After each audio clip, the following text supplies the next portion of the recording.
And now, the thrilling continuation of the SML podcast. I was going to say, you guys can chat all you want. I got 60 minutes.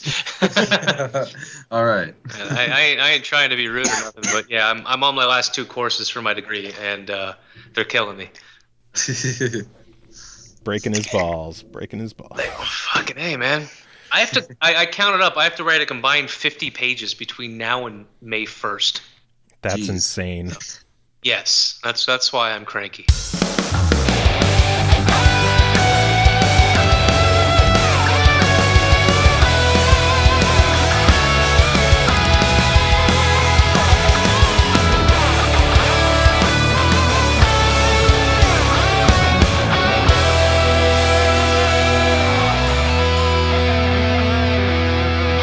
I'm ready.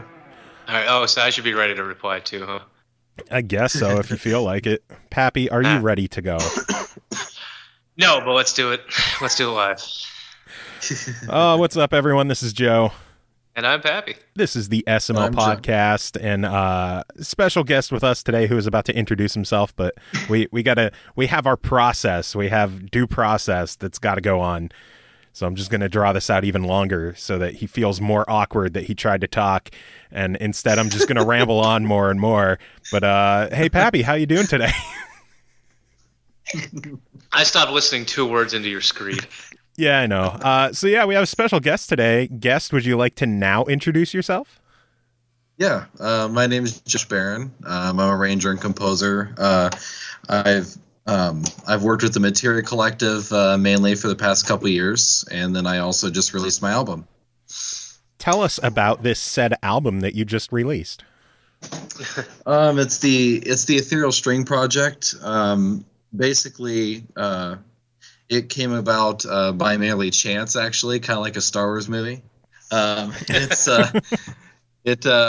Basically, I was looking for a musician, and I came across this guy named Andrew Steffen who did a lot of different YouTube videos, and he wanted to find an arranger that would create music for his experiment, which is to basically take him and his other friend, who's also named Andrew, they played all the parts of this symphonic orchestra to try to create a real sound with just using 2 musicians. So, oh, wow. So, yeah. And you say a real sound as in, like a depth of sound, not like a real noise, right? Well, yeah, it's got like, I mean, they probably put, I'd probably say the string orchestra is a good size. We use, for every part, we use a different violin, a different cello, a different viola, so nothing really sounds fake. Okay, so what you're basically saying is each song on this track is just done by like 3 people? Yeah. Okay. All playing 47 different instruments. And I will attest. Yeah, I thought you had put together like, oh, hey, I got this really awesome orchestra that wanted to play, game music, so we just hit the recording studio for a couple of days. No, instead you're actually insane, is what you're saying. Okay. Yeah. Hey, insanity's good. We like insanity. That's where the ETHEReal actually came in, because we were wanting to try to see if we could fool people at first, to see if people just thought, oh, this is an orchestra playing together. And oh yeah, I got my phone. Yeah. You're 2 for 2 in the last week. I know. I keep forgetting this. I'm like too focused on other stuff. But well, put your pants back on and pay attention. It was Jacob thanking me for sending him a UV code for the Hateful Eight. Anyhow, how many people did you fool aside from me? We fooled quite a few people. I was just on with Emily Reese the other day, and she actually was really shocked that it was just 2 guys primarily playing all the instruments. So we definitely did a really good job of creating that sound. Now, did you play any of the instruments, or are you just the mastermind behind everything? I'm just the guy who writes the notes on the page. Okay. Well, that's kind of important, Yeah. How do I note? Oh, here you go. Thank you. And actually, when I first entered this project, I had next to no knowledge about orchestrating for strings. I primarily did like, I did bigger things like full orchestra, since I'm really good at wind instruments, but not the better ones. Yeah, that's fine. Yeah. So I mean, that my string guy is gonna kill me for saying that. Well, no, I'm 100% biased. I played saxophone for 10 years, so I played trumpet, so I just have no way to record it, or else I would have probably played on the album. But yeah, we basically yeah, it sounds like a typical trumpet, and we're gonna have this really awesome, relaxing, soothing sound from strings, and then just Miles Davis comes in out of nowhere. Let's jazz this bitch up. Yeah, that's honestly like the perfect trumpet comment right there. Then I'll probably get stabbed by a cello bow. I took your track. I thought it was good, but it just needed a little more hot jazz. I know, right? You should actually catch my one of my pieces for Materia Collective's Final Fantasy VIII album. I actually did do a Miles Davis kind of trumpet thing for that. So I'm just jealous, honestly, of the brass instruments. So my brother played trombone. So you guys got the little cool. It's been so long I forget what they're called, but the little covers you can put over your. The mutes. Yeah, the mutes, and then you get to play around with that and give it another dimension to the sound. I'm just jealous, The buried sax, it was just enough to carry the fucking thing. To me, those mutes, they were always just like half of a toilet plunger to me. Yeah. There's one called a plunger mute. So.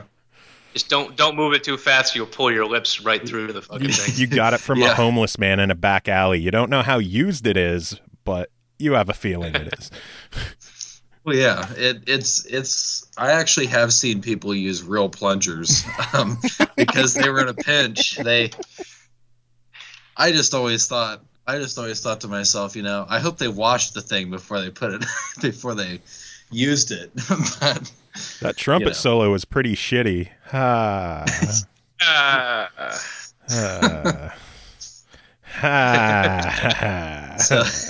that is actually really, really cool. The fact that just two of you guys, or two people, play most of the instruments, and then you did the composition of it, because there was a lot of depth of sound on these tracks. I would never have guessed that it was just two people doing all of it. I also really want to just thank you guys right off the bat for not doing the same standard staid 80s and 90s games. Yeah. You've got Halo 2 on there, you got Mirror's Edge, Mass Effect 3. I was like, holy shit. Skyrim. Yeah, it's thank you for not just being like, here's the 47th rearrangement, reinterpretation of Secret of Mana. Or One Winged Angel. Oh God, One Winged Angel. It always comes back to One Winged Angel. It does. I've heard it in a ton of different things, but I actually thought the other day, I was sitting here just toying around at my computer, and I think I want to do a tango version of One Winged Angel. Just get that tango accordion and the guitar, and then someone clapping somewhere in the just Spanish it up. I want a bluegrass version of it. Oh, there you go. Oh God. Bang, bang, bang, bang, ding, ding, ding, ding, ding, ding, ding. On a banjo. It could work. Oh my God, now I want to hear this. All right, musicians out there, somebody make a bluegrass version of One Winged Angel. We'll play it on the show. Make that our new intro theme for the show. We've had Stemmage for a while. It's time for something new. Me and some of the people from the Materia Collective, we joked around and said, how about we just do an album of every track as One Winged Angel? Just different styles of it and get it out of our system. Yeah, the Bad Dudes did something similar with the Sagat's theme. Or Sagat's theme, I'm sorry. Hi Guy. Yeah. Mm-hmm. They did, 10 different arranged versions? Something like that. Wow. Yeah, ridiculous. I think they literally had to get it out of their system. It was like an inside joke or something for a while. And they're like, no, we have to do this now.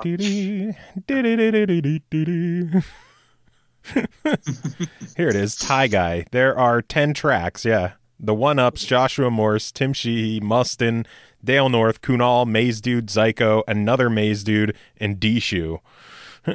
Just all doing Sagat's theme. I worked with Mustin on an album when I was in high school, I think. Oh, really? Back in 2005, he was my first actual gig that I arranged one piece on his it was the Xenogears arranged album when shit. Which I think I have that. I don't know. It's too far away. I can't see. It's called Xenogears Light, I think. But yeah, I have that on CD somewhere. Yeah, I was track 3. Shit. I'm going to have to find that. And now things come together, because I was actually going to say with that One Winged Angel, I never played the game, so I had never heard the song until I went down to one of Mustin's barbecues, 10 years ago? And when they played at that arcade, and they actually had their one-time only version of that, and it had they got singers and chimes. That was Dancing Mad, not One Winged Angel. Dancing Mad? Oh, see, I don't even know what the fuck I'm talking about. Yeah. Well, never mind. See, Pappy's drunk. Everything. I don't drink. Yet you're still drunk somehow. I'm sober. You were soberly drunk. I'm confused. Man, I gotta find Xenogears Light now so I could grab that song. I'm gonna have to if I had to redo it, I'd do it completely different than I would, now. But considering it wasn't even, I don't even think it was a real piano. I think it was a sample that Mustin had. Still sounds really, really nice. The sample. Yeah, that's pretty cool that you were on Xenogears Light all these years later, and now we're talking to you. Yeah. It's like things have come full circle now. Now I can't do any better. No, I'm just kidding. I've topped out. Did you follow the One-Up community much over the years? I was there during the album, and I actually haven't been able to do anything since with them. I really wished I could collaborate with them more, because that would just be really awesome.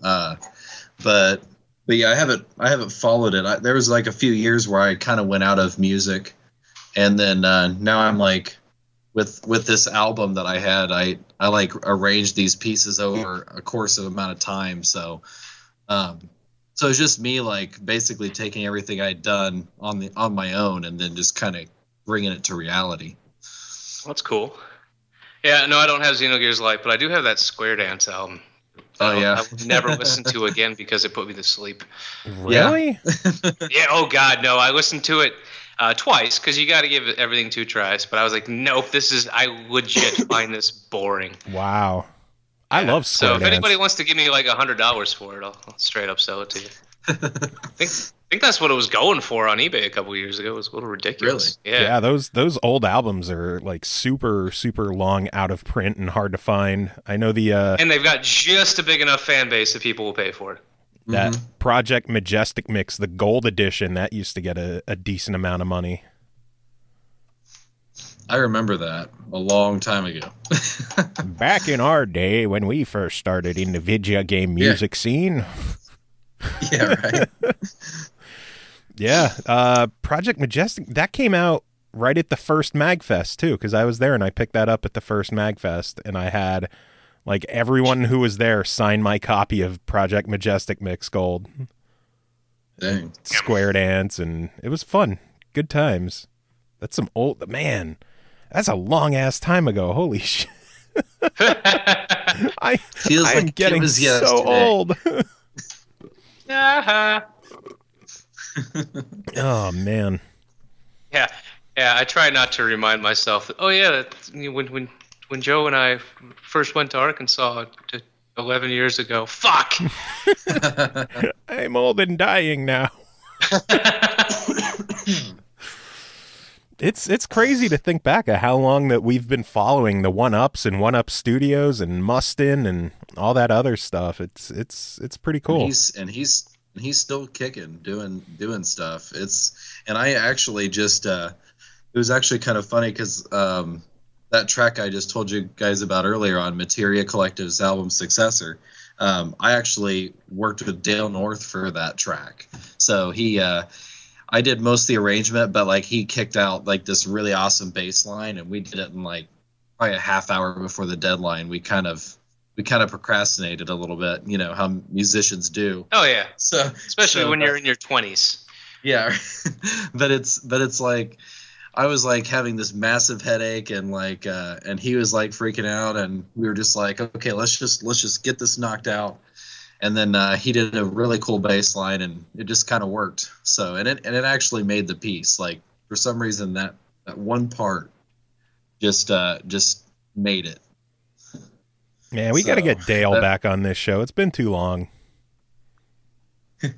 He's a busy man. If only we had a way to like, you know, offer him food, then he'd be on a heartbeat. Oh God, Dale, come on our show. We're gonna have corgis on. Yeah, there we go. Yeah, corgis and the finest whatever fucking restaurant you want to go to right now. He was tweeting today that he went and tried Taco Bell recommendations for shits and giggles. And, really? Yeah, it was pretty damn funny. Oh my God. He waited like months to get into this Japanese restaurant, I believe. I believe it. I know he posted something on Facebook about that.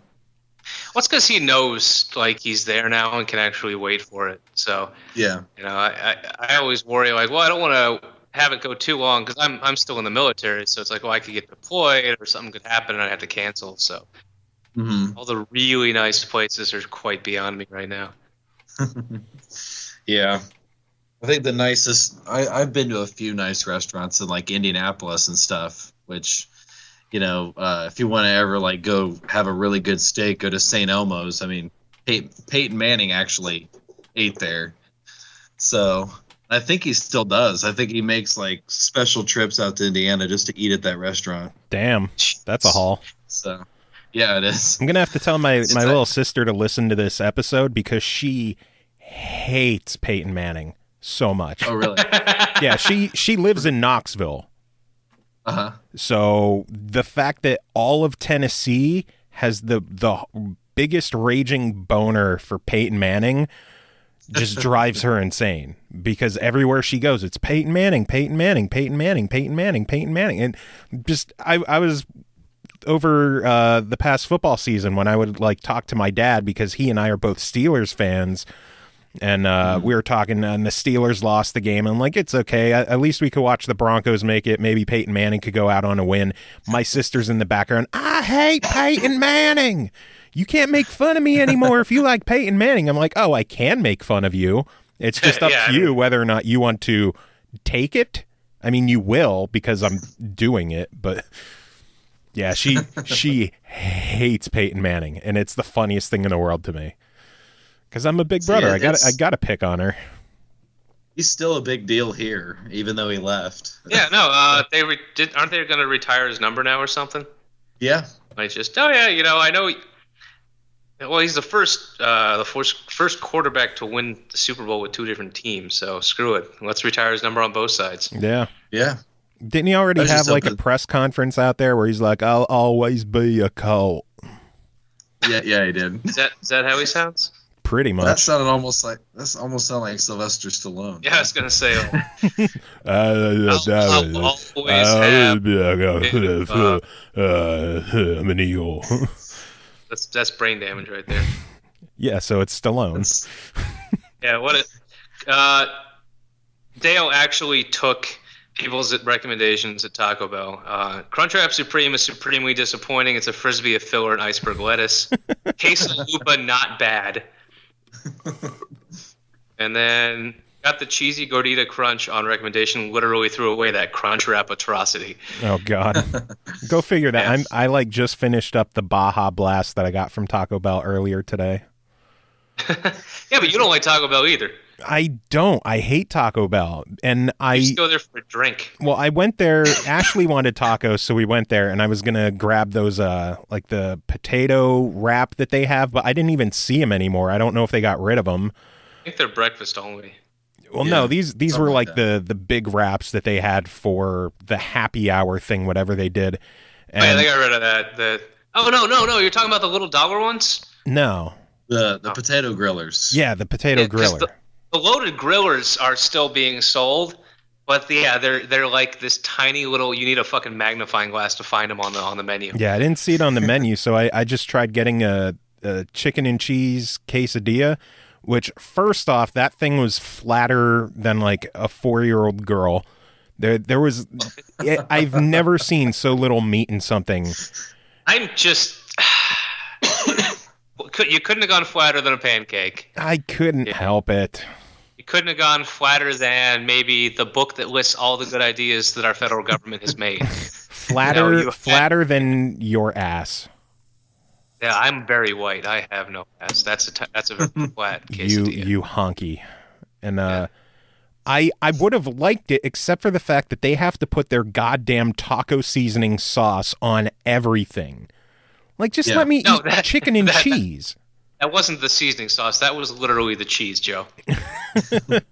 No, it was that fucking taco sauce, because their breakfast wraps have that shit too. It's like I just want to get a breakfast. You don't need to taco up everything. It's Taco Bell.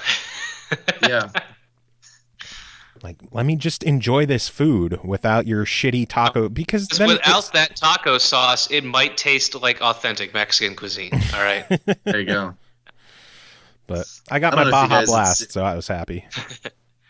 I don't know if you guys had seen this when Stephen Colbert had his show on Comedy Central. He made fun of Taco Bell. Apparently when they switched to 100% all beef, and they had silicone dioxide, which is obviously sand, as a filler in there.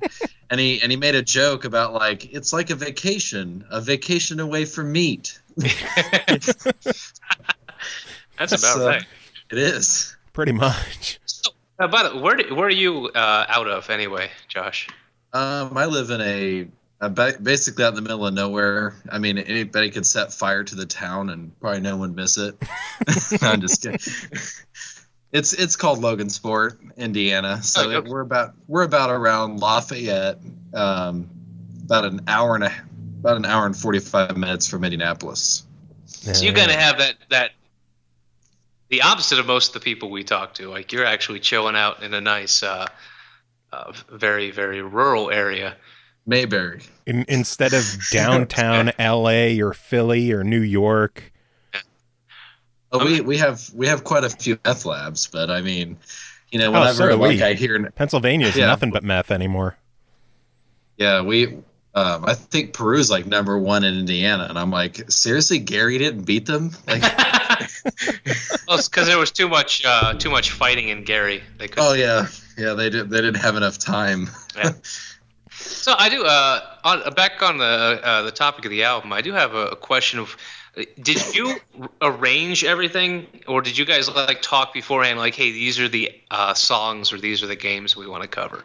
I handled all the track list and all the arrangements, so they strictly did like the performing side. So that's awesome. So you pretty much went, all right, awesome. You guys want my shit? Here you go, but you're gonna do it my way. Well, no, I mean, not necessarily. I mean, since I didn't know as much about strings, Andrew had like taught me a lot of different techniques and like stuff that wouldn't work. He'd tell me, okay, maybe try this. But he was very much he's a teacher at heart, so like he actually has an orchestra and that he teaches. Nice. He teaches 14-year-olds how to play orchestra music. And so like so basically he kind of let me after a while of teaching me the basics and all of that, then he kind of would say, okay, now what do you think is wrong with this? And after about 2 hours I figure it out. No, I'm just kidding. But like we basically talk back and forth, but really the arrangements are definitely mine. Like well, that's actually really cool. So you guys kind of had that symbiotic relationship going on where you got to learn some stuff from him, and he got to do what you said they wanted, was to actually play arranged music and fool people into thinking they were a full orchestra. Oh yeah, and I definitely couldn't have done it without either of them. And the 3 pianists that we chose for the album are all over the world. I mean, We've got a guy, Ramon von Englenhoven. He played That different is a stuff name. on. That is a name. name. It is. It took me a couple times, but Yeah. but Give it to us again. He's really Ramon van Englenhoven. yeah, Ramon von Englenhoven. That is Hey. fantastic. Yeah, and then Kevin Wan. Yeah, Kevin Wan. Yeah, he played a lot of the piano. He played in my Skyrim pieces and Mass Effect and Yeah, you got him in 1, 2, 3, 4, 5 of them. Yeah. yeah. Ramon in 1. Ramon von Englenhoven is on 1, and then I got Hey, the pianist. Yeah, Was he a 12-inch pianist? I don't know.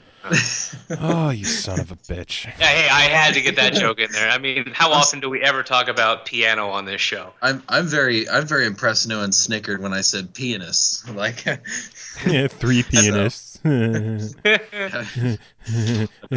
Sounds like dick. That's 2 less than Joe's used to. yeah. Yeah. But no, I mean, like I said, I really dug it, and I really do. Like I said, I was so happy to see the track list and see Halo and Mass Effect on there. Yeah, we definitely. I definitely wanted approached it with like, have you guys actually like heard the Final Symphony and then like Symphonic Fantasies and all of that got released? No.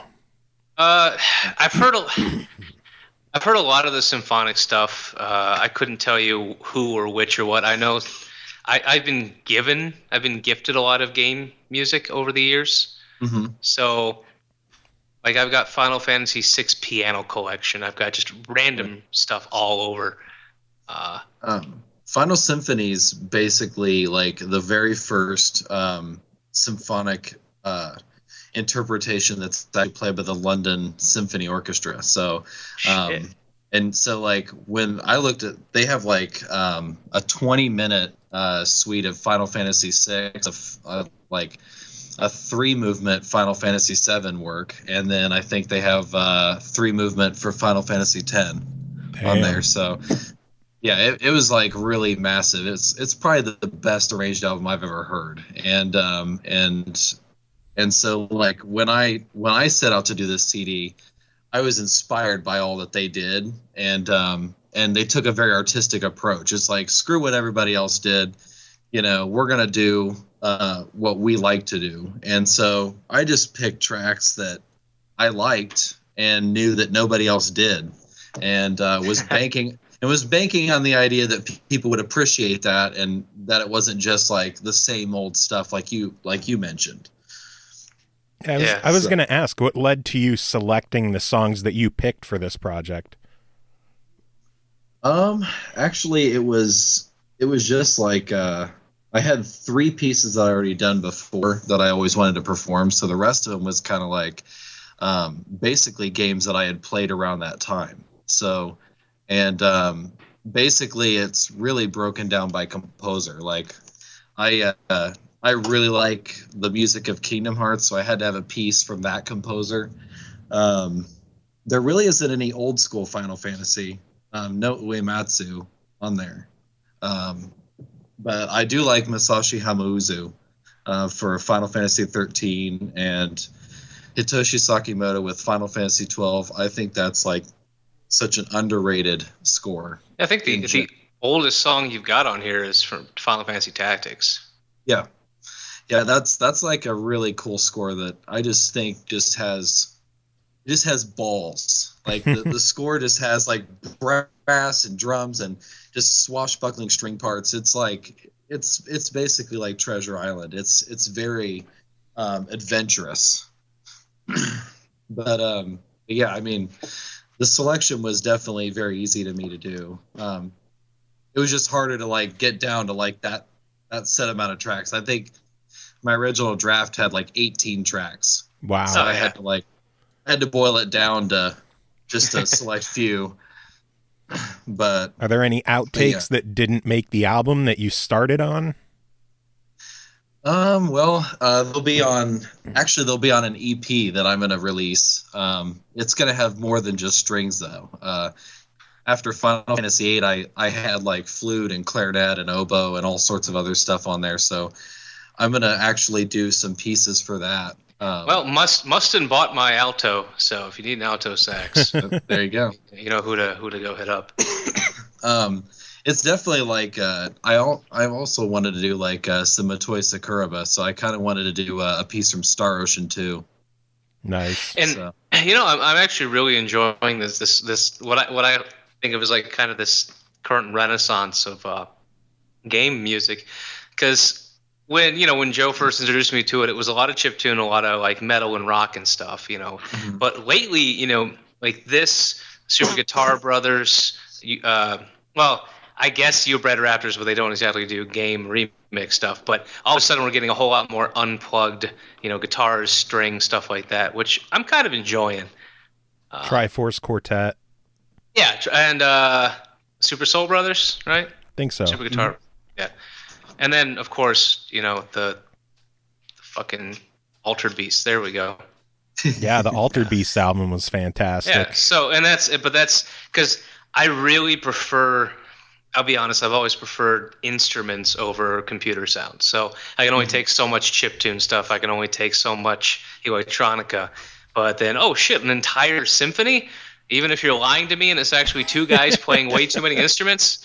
I really like that this is being embraced a lot more lately, and even encouraged.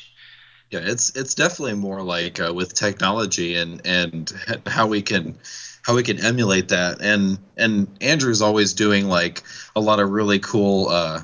He's always trying to find a way to make his technique that much better. So, and he's just like, he puts in so many hours. In fact, he makes as much as me on the CD, just because I told him, I was like, as many parts as you're recording, you are like, you deserve as much as me. So, well, and that's also really smart, because now you only have to pay a couple of people instead of an entire orchestra. Yeah, true. Exactly.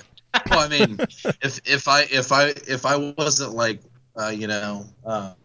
needing to fund these more projects, I'd probably pay him more than me, but it's like we all got to eat and yeah, pay the and bills it too, sounds so. like you guys really worked together and figured out exactly how everything was going to go. Oh, I make sure to tell him how great he is all the time. So he's going to get an ego from that. I told Pappy that he had a good review on our show once, and now he doesn't shut up about it. He keeps telling me to come back on the show. Hey, we always gotta like embrace the positive. So, but it's definitely been like a really good album. I mean, our next album's gonna be just Mitsuda stuff. So we're gonna have Chrono Trigger, Chrono Cross, Xenogears, Xenosaga. I'm even gonna do Shadow Hearts and all sorts of stuff from Mitsuda's career. So Shadow Hearts. There's a game that doesn't get much love. Yeah, it's going to be on the it's actually going to be on my next album coming this summer, which is The Travelers. It's going to be it's going to be all acoustic, kind of like the unplugged stuff that you were talking about. We're going into folk music. So cool. Nice. And it's all European. So like I've just on my tracks, I've done 6 so far, but I have Celtic, I have Welsh, I have Norse. Oh god. So are you guys going to try and sing in actual Welsh? Because that would be fantastic. It's mainly, I think it's going to be more like more Enya, Lord of the Rings Welsh kind of sound. I just like hearing Americans try and pronounce Welsh. My grandmother's Welsh, so she'll write down something for me once in a while and be like, okay, now say this, and I'll be like, oh, it's she's like, no, it's Hagen Fluven Nugabugen, and she's like, how the fuck, like, why does a W sound like an A, and why are there so many fucking Y's in there, and it's great. I'm just giggling. I swear to God, over you like regurgitating whatever you did for that noise. It's fantastic, because I swear to God, the Welsh language just said fuck vowels. Yeah, and it's like W's will stand in for all vowels, and they just called it a day. It's definitely like we actually do have real Norse that'll go into the track. So That'll actually be just a bunch of guys. And I actually told them, I was like, really, I'd like you guys to just drink some liquor beforehand, we can really simulate some drunken Vikings just singing this song. So it's all about authenticity. We definitely are. We're actually gonna have foot stomps, clanking mugs, all sorts of stuff in the song. So each piece is supposed to sound like every member of the band is a traveling group from pub to pub, and so like that's why I call it the Travelers. We're definitely it's definitely very rustic and organic and earthy, is what I could use to describe it. It's definitely unlike anything that I've seen out there. So and I brought people from the Materia Collective. I brought Andrew back, but he's playing one instrument this time, one or two instruments. But we have like a lot of really cool arrangers and performers for this CD. That's pretty awesome. And you actually gave us 2 songs that we can play from that project, correct? Yes. Would you like to tell us about those? Yeah, I basically gave you guys 2 different types of sounds. One is the more contemplative, which is the Secret of Mana track. I chose Meridian Dance, which was actually a really, really fast-paced battle tune. And I thought to myself, what would it sound like if I was talking about the battle, but in a tavern and more relaxed? And so I decided to use guitar and ocarina and bowron and violin and cello, and we just kind of took these instruments and kind of created that earthy sound. And that was actually the very first song I did for this album. And I thought, what better way to kind of turn a song on its head and completely change the context and the style and the tempo. And the second one is from Final Fantasy IX, called Dissipating Sorrow, or Endless Sorrow, depending on your translation. And that one is definitely more. It starts off, kind of slow, and then the actual final version that we'll have more instruments than the one I gave you guys. This mix is actually very special to your show. Ooh, so we kind of like. We scrambled to get this one done last night. The guitarist Jordan Chin, he actually improvised his solo parts within like less than 3 hours. Wow! And then my violinist actually did the same thing. So and her name is Michaela Noctegal. So she's with the band Tetramo.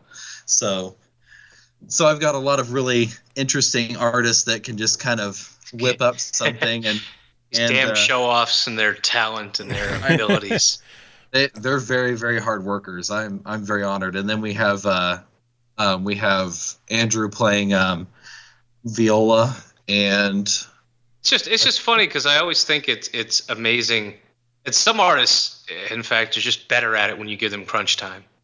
Yeah, it is. It works better for me. I work better under pressure. So yeah, I think Ailshan only does songs on crunch time. Yeah, tell his song for the Earthbound project. Oh, for Bound Together. Have you heard Bound Together? No, I haven't actually. Oh, you should check that out. That's only 10 years old. Old. It's an Earthbound remix project that I did years upon years ago. And I got the idea while I was going to see the 1UPs down in Texas. And over the course of the summer, I just had all these friends of mine do all these remixes from Earthbound.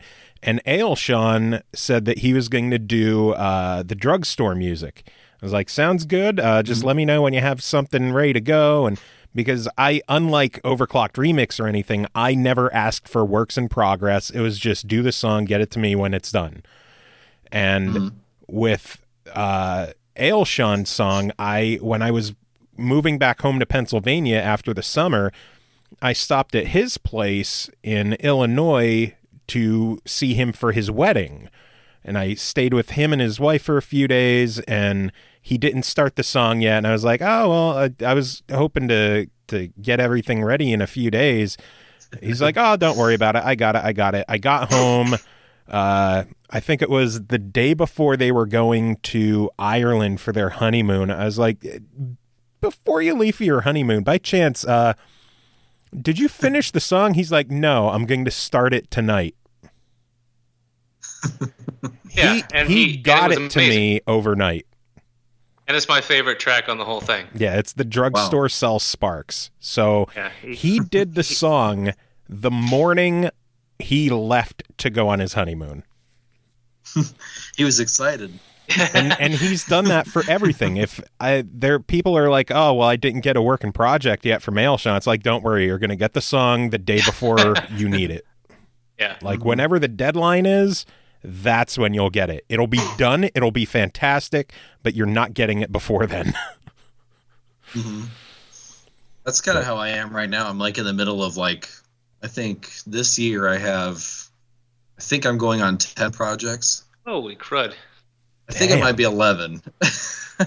But a lot and more, and almost all that I can't even talk about. So it's, which ones can you talk about? No, which ones can't you talk about? No. yeah, exactly right. Don't worry, no one will hear this. Well, obviously, the ongoing thing with Materia Collective, so I will be doing things for them. I don't imagine myself stopping. So, but we did release one not too long ago about Ori and the Blind Forest, and that was a production. Such a good game. Yeah, well, it was kind of funny because Sebastian, he runs Loudar, and it's funny because he's actually the one that actually came to me to nudge me to write that album, ETHEReal String Project. So he's the reason why I'm actually doing so well. So, but when he does these projects for Materia Collective, we usually have at least 3. So that's a decent amount of time. Well, with Ori, he was like, "Oh my gosh, the 1 year, the definitive edition's coming out in 3 days. So any artist can do something in 3 days. We'll get an album together." Oh Jesus! Yeah, and it's probably the best quality stuff you've ever heard. And I was like, "Yeah, crunch time." Yeah, it was. The album's so consistent, and I did, and I definitely didn't do it easy. I have I do have an Ori and the Blind Forest symphony that I'm working on.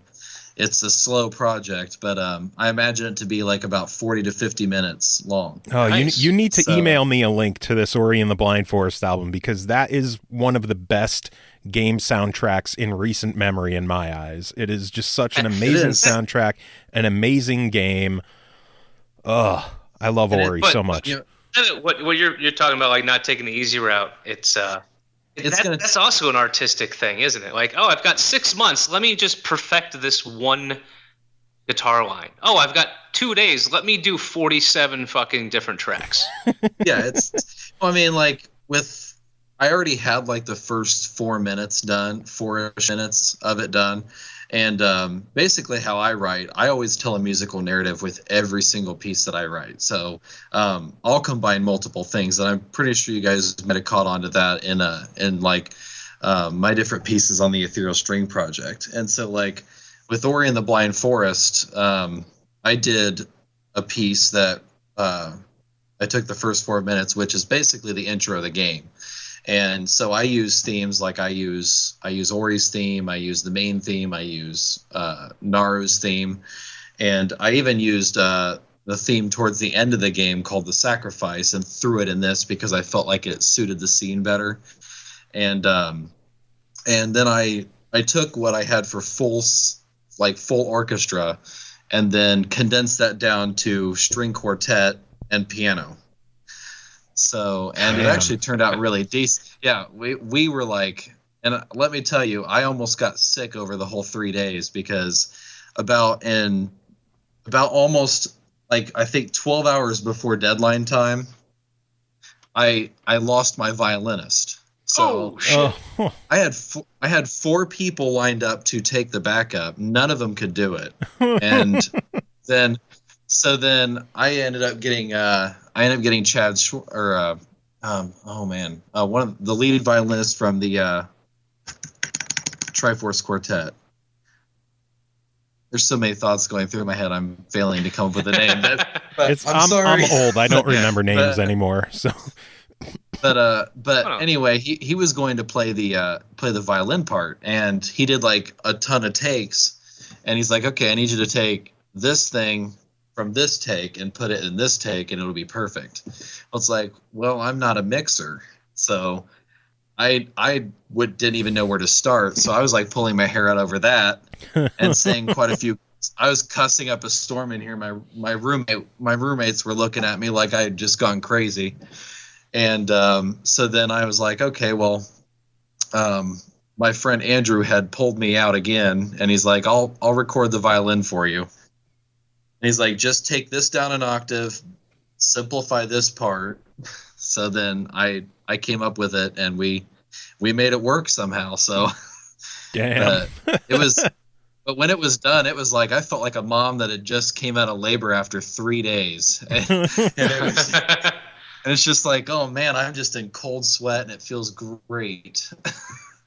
So, but it was definitely a learning process. But I hope you guys probably hear. There's fire. No, it's just a meth lab burning up. Yay! One less. Yay! But it was definitely a fun project, and the rest of the stuff. I mean, you have like atmospheric jazz, and you have some light electronic elements. It's not just orchestra. There's a good blend. There's even like a metal version of like the piece of music that plays when you're going up the Ginsu tree from the water. Oh God. Yeah, they do a metal version of that. I need to hear that. I'm a metal guy myself. Like normally at the end of our shows, like we play a lot of heavier songs or upbeat songs. So the end of this show is going to be a very unique set of music that our listeners might not be used to. It's all fantastic, but it's definitely not what our listeners are used to. Hey, listeners, we're giving you some culture that Joe's usually not used to distributing. So, but I would absolutely love to hear that metal version of the Tree Escape, because it's on. You can find it on Louder, and then you can find it on iTunes and Spotify. So and I think Google Play as well. So, by the way, it's pretty fuck those escape sequences in Ori. Those I know, right? escape sequences are a bitch. I hated the last one where you like get eaten up, and I don't know if we can do spoilers on here. Oh yeah, the game's a year old. If you haven't played Ori yet, fucking play it. What are you waiting for? I haven't played it, and I have no intention. Spoil away. But it's like that part where the frickin' bird Kuro like hunts you down, and if you like are out of there for like 3 seconds in the open, she kills you. Yeah, that's like holy crap. I was like cussing up a storm at that end. I almost threw my controller through my TV. So but it was awful. The worst part of that final escape for me was climbing the debris at the very end, because I got to that maybe a dozen times, and I kept dying on the way up there. And I was about to quit, and I gave it one more try, and I got to the top, and it was the end of the game, and I'm like, motherfucker, I was so close. All I needed was like 3 more jumps, and I would have been done an hour ago. That long? Maybe not that. Maybe a half hour. Oh, still, dude, that's ridiculous. Yeah, those escape sequences are brutal. It's an insanely hard. It's actually quite challenging. I haven't played the new levels yet. It was actually kind of cool. They give you that new version for $5 if you already own the original. Yep. So yeah, that's kind of cool. It's like, thank you for buying the base game. We're going to give you a discounted price on the new one. So yeah, it's pretty awesome that they did that. Yeah, it's a beautiful game. But I mean, just the art and the story's simple, but it's still really deep, and it's just a really smart game. It's probably like my best, probably in my top 5 of 2015 easily. Oh yeah. So that's one of the games that PS4 owners are jealous of on the Xbox One. Oh yeah, because I've got heard it on from a PC. lot of PlayStation owners, they're like, "Man, I wish we had Ori on the PlayStation." It's like, well, you could get it on Xbox if you want it, or get it on PC. There's options. Yeah, I only have a PC's fine. PlayStation. Oh, well, you chose wrong, or- bitch. or just play Child of Light. Yeah, that was another amazing game. Yeah, that was definitely like one of those that I didn't expect I'd like. And this is why I'm not a gamer as defined by most of our guests, because I got bored as hell with that game. Yeah, I my friends doesn't 100%ed that game. Yeah. one of my friends didn't like the combat. Yeah, the combat was fine. I just got bored. Like, I'm not good with any kind of RPG element anymore, to be honest. Mm-hmm. Like, I just have such a short attention span and so little free time that I got to be able to murder, kill, move on. Oh, so like Skyrim. Yeah, which that's someone gave me shit today actually, because they're talking about how excited they are for the new Final Fantasy. I'm like, nah, I'm just not big into JRPGs. They take too long. He's like, how many hours do you have in Fallout? I'm like, 150, but that doesn't fucking matter. It's because I spent 3 hours building my perfect shanty town. I wasn't doing random combat. Mm-hmm. Well, no, with JRPGs, it's more like I'm just going to buy the soundtrack. Like with Final Fantasy 15, I'm like with Yoko Shimomura doing it, and it's like full orchestra and real instruments. It's like, man, I really wish Kingdom Hearts was like that. So it's going to be like a dream come true for me that she finally gets to do an installment. So, as much as I like Uematsu, it's like it's been nice to see new people take the torch and see what they do with it. Yeah. So that's why as long as Final the music's Fantasy. good, I'm happy. Yeah, I mean, and that's what sucks. Like Final Fantasy X-2 had really crappy gameplay and story, but it was very Charlie's Angels like. But it was like, but I kind of enjoyed the music, and I'll probably be like the one guy on the planet that does. But like most people didn't like it because it had like the funk and kind of like the jazz, and then there were a few tracks that were pretty annoying, but obviously I liked it enough to put Eternity as an arrangement on the album. So Yeah. which I love that song.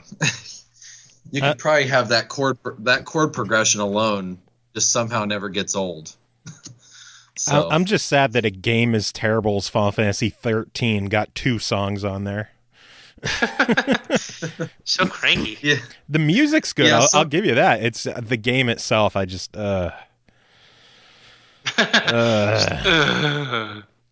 I don't even know what 13 was. I didn't even know there was a 13. Final Fantasy 13 was the It's- corridor simulator. it was definitely like it was a dark story. I mean, it was like, hey, we're all destined to die. Yay! That's about how that game was. It's just half So- the terms in that game are all just nonsense words that you need to play 50 hours to understand anything. Joe, see, now your knowledge is showing, because that's every Final Fantasy game. No, this was a very special case. Like, if people who've played Final Fantasy 13 know how Oh, yeah. It's like, what the fuck's a Shinra? Like, it's a corporation. It's just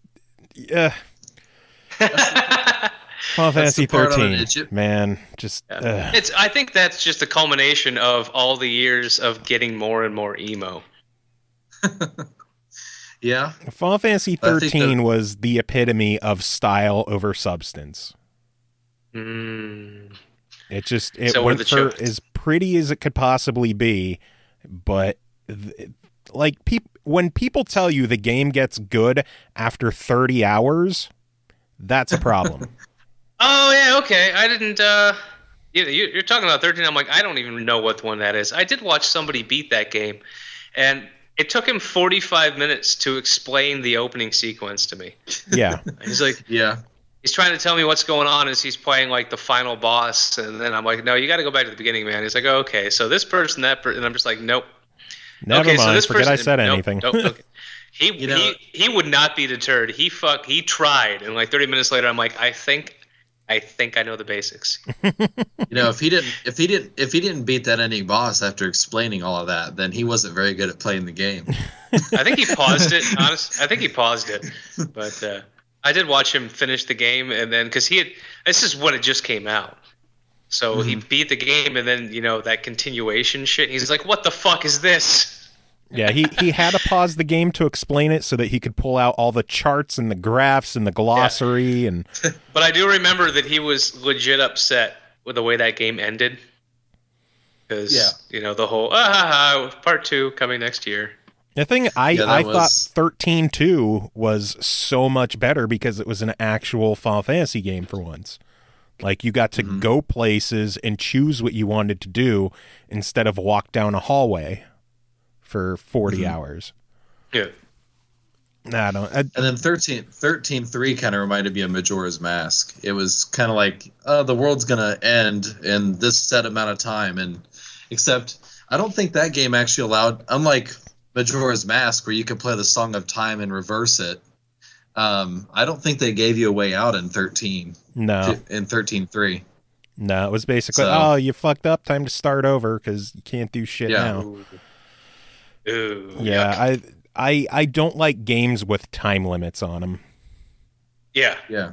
Especially RPGs. Yeah. Yeah. Jesus. Like, you can do an FPS or even that, some of the little easier games, like or worst case, your bullshit like escape level. You have to get out of the facility in 2 minutes. Yeah, okay.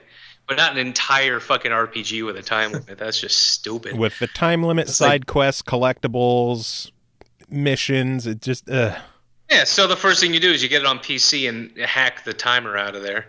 Yep. So that's one thing. It's kind of like playing Grand Theft Auto 5 and then having a time limit. It's like, hey, there's going to be a nuke that detonates in Liberty City in X amount of days. Good luck finding all those car skins. Jesus. Yeah. Good luck finding all the meth labs. Yeah, exactly. Just drive to Indiana. You'll find plenty. Yeah. All right, so Joe, you got any other questions? I think I've exhausted my usual ramblings. Yeah, I don't really have much else. I know we're creeping up on an hour, and Pappy's probably looking at the time like, you motherfuckers better shut up. Well, I mean, if you guys want to keep talking, you're more than welcome to, but I got to go angrily take a quiz. Angrily take a quiz. I'm serious. I'm just going to be frowning so goddamn hard. Grumble, grumble, grumble test. Yeah, I'm not sure. Is there anything else that you wanted to talk about with the album or with anything else coming out in the future? Basically, just we have just with the 3 projects we got going on with the Travelers, and that'll be coming out this summer. And then I don't have a definitive release on the next ETHEReal String album, but it'll be definitely Mitsuda music all the way, and then the Ori Symphony, which is still to be announced on the release date also. It just really depends on when I get it done. So, but I'm definitely not wanting to rush a good thing. So, but the Travelers is the next big. Where can people visit you to keep up to date on everything that you're doing? You can visit me on Facebook. I have my Facebook page, and that has every update. I update it like pretty much every 2 days or 2 or 3 days, depending on what's going on. So, and then I also they can look at my SoundCloud page. Just look up Josh Barron, Barron, and you can find everything I post. And I pretty much write a lot of stuff. So I actually have probably close to 100 tracks on that list of things. So damn. Between originals and arranged works and experiments. So yeah. And then you can also find me on Spotify. So anything new I release will come out on Spotify and you can hear it. So awesome. I will be sure to include a link to your SoundCloud in the description. So if you're listening to this and you want to hear some more music from Josh, feel free to check the description, hit up the link. Just keep up to date on everything that he's doing, and stay tuned for Ori and the Blind Forest, because I am stupidly excited for whenever that's coming out. Me too. But yeah, it has been a pleasure chatting with you. Do you have any preferences on any of the songs that get played off of the string orchestra? I figure there's 3 of us. We can each pick one song, and then we'll toss in your 2 Travelers tracks, and people will have a nice chunk of music to listen to. Sure.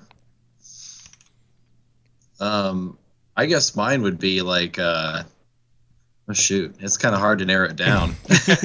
Yeah. Pick your favorite. This is like a Sophie's choice for you, right? Pappy, It's do like you your have favorite one? child. Yeah. Let me make it easier for you. Let's just do the Halo 2 Honor, Sacrifice, Glory variations. Nice. Okay. I think mine would be Ancient Stones from Skyrim. Sounds good. And I guess I will go with, go figure, Final Fantasy 13 Fang's theme.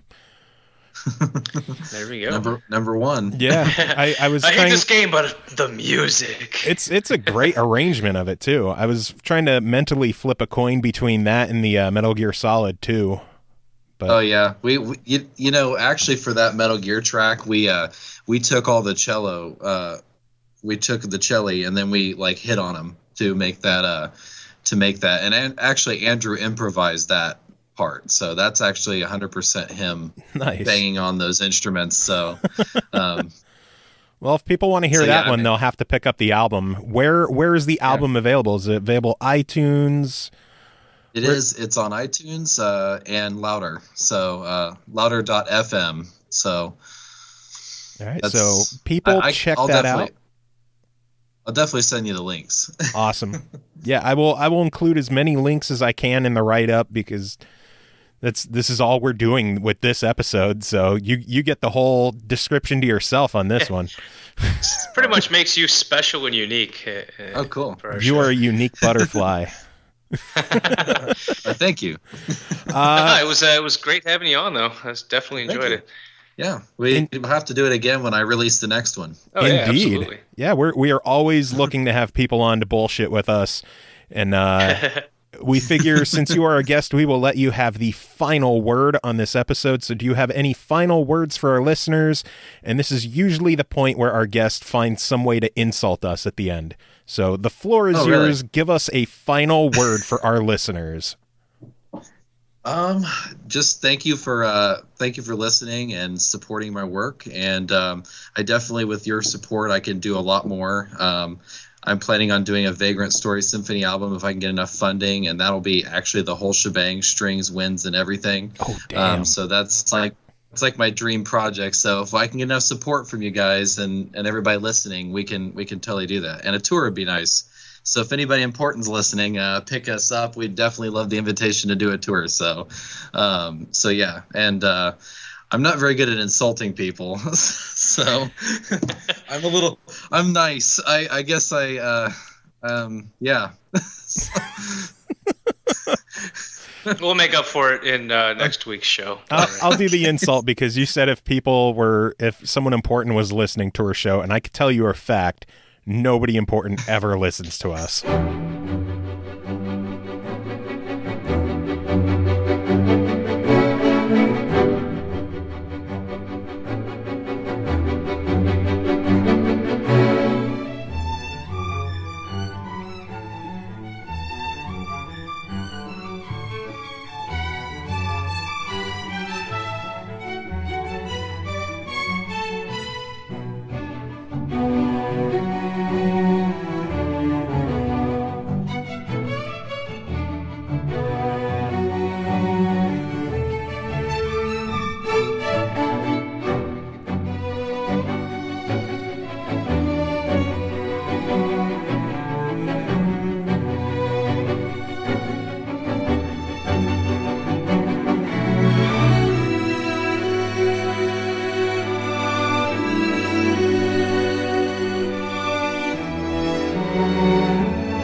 Bye.